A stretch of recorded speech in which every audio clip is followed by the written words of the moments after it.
सुसंग से लाभ होता है और कुसंग से हानि होती है। यह बात सब कोई जानते हैं। देखिए, कुसंग जहर है, जहर। यह कुसंग ऐसा जहर है कि कोई प्राणी चाहे वह कितना भी अच्छा हो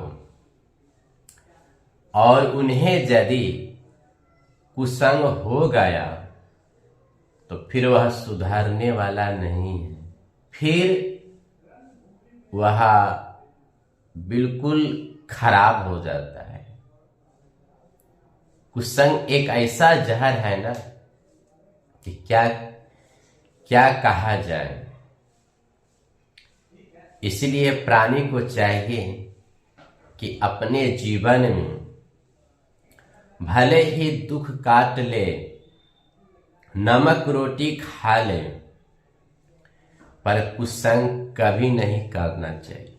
कुसंग बहुत खतरनाक होता है। अजामिल एक भक्त था और वे ब्राह्मण थे, बहुत अच्छे स्वभाव के थे, परंतु उनके जीवन में एक बार कुसंग हो गया। और जब कुसंग हो गया ना तो पूजा पाठ, त्याग, वैराग, ये सब के सब खत्म हो गया और वह वेश्या के साथ रहने लगा। दारू, शराब, मदिरा, मांस, ये सब भक्षण करने लगा। देखिए, यह है कुसंग का परिणाम। एक राजा था। वह राजा शिकार खेल कर आ रहा था और एक पेड़ के किनारे बैठ गए, नीचे में बैठ गए। कुछ देर के बाद सो गए और उस पेड़ पर एक कौवा पहले से ही बैठा हुआ था और कहीं से एक हंस भी चला आया और वह भी बैठ गए। क्या हुआ कि कौवा ने बीट कर दिया, अब बीट करके भाग गया। राजा तुरंत अपना बाण चलाया तो वह बाण हंस को लग गया। हंस ऊपर से गिरा। राजा ने कहा कि क्या यहाँ का कौवा सफेद होता है? हंस ने कहा, नहीं महाराज, कौवा तो काला ही होता है, ये तो कुसंग का फल है। इस पेड़ पर पहले से ही कौवा बैठा था और मैं आ गया, मैं भी बैठ गया। कौवा तो भाग गया, अब बाण हमको लग गया। कुसंग का परिणाम है, कुसंग का फल है। कहने के अभिप्राय यही है कि देखिए, कुसंग बहुत जहरीला है। इसलिए जीवन में कभी भी भूलकर भी कुसंग नहीं करना चाहिए। हानि कुसंग, कुसंग से हानि होती है। सुसंगति लाभ और सुसंग से लाभ होता है। लोकहु विदित, यानी लोक में भी यह बात है, सबको मालूम है कि कुसंग से हानि होती है और सुसंग से लाभ होता है। गगन चढ़ी रज पवन प्रसंगा, कीचहि मिलही निच जल संगा। देखिए, धूल होता है ना, धूल, उस धूल को यदि पानी का संग हो जाएगा तो वह धूल कीचड़ बन जाएगा और उसी धूल को यदि हवा का संग हो गया तो वह धूल ऊपर उड़ जाता है। तो ये क्या है? सुसंग और कुसंग का परिणाम है। मानव जीवन में यदि कुसंग होगा तो यह जीवन बर्बाद हो जाएगा, यह जीवन नाला में गिर जाएगा। और यदि सुसंग हुआ तो यह जीवन ऊपर उठ जाएगा, यह जीवन सुंदर हो जाए। देखिए, कोई कपड़ा है, बस्तर है,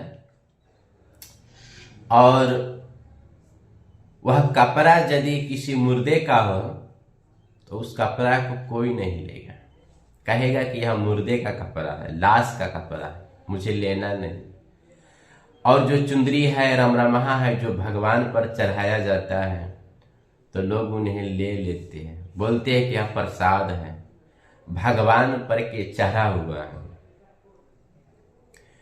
देखिए, पानी है तो पानी को यदि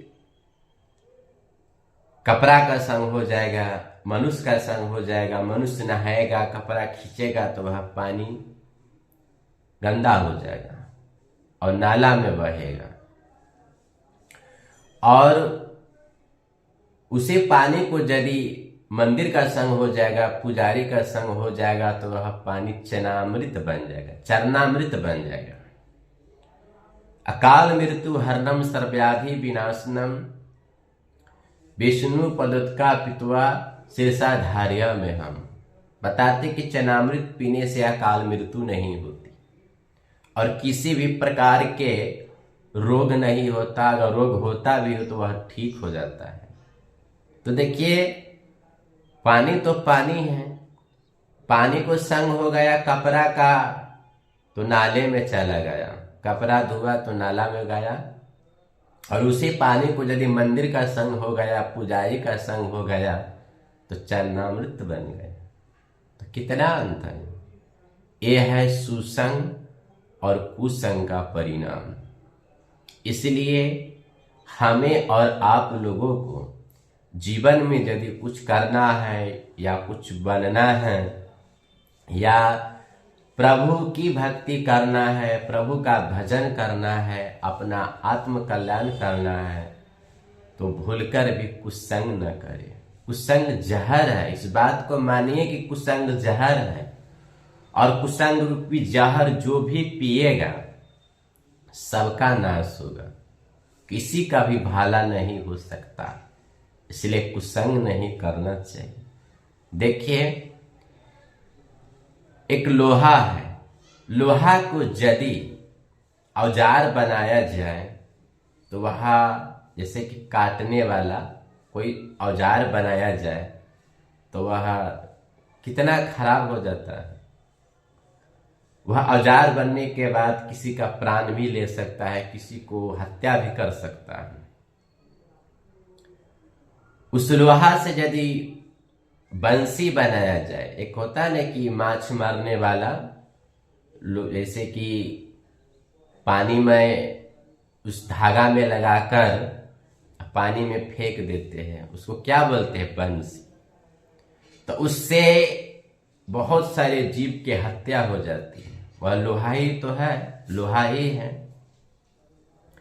और उसी लोहा को यदि सितार बनाया जाए तो वह संगीत सुनाएगा। उसी लोहा को यदि नाव में लगाया जाए तो लोगों को पार करेगा। तो ये क्या है? कुसंग और सुसंग का फल है। सुसंग होता है तो अच्छा हो जाता, कुसंग होता तो बुरा हो जाता है। इसलिए मानव जीवन में यदि हमें भक्ति करना है, प्रभु के शरण में रहना है, अपना आत्मोद्धार करना है, तो भूलकर भी कुसंग न करे। जय श्री राम, जय श्री राम।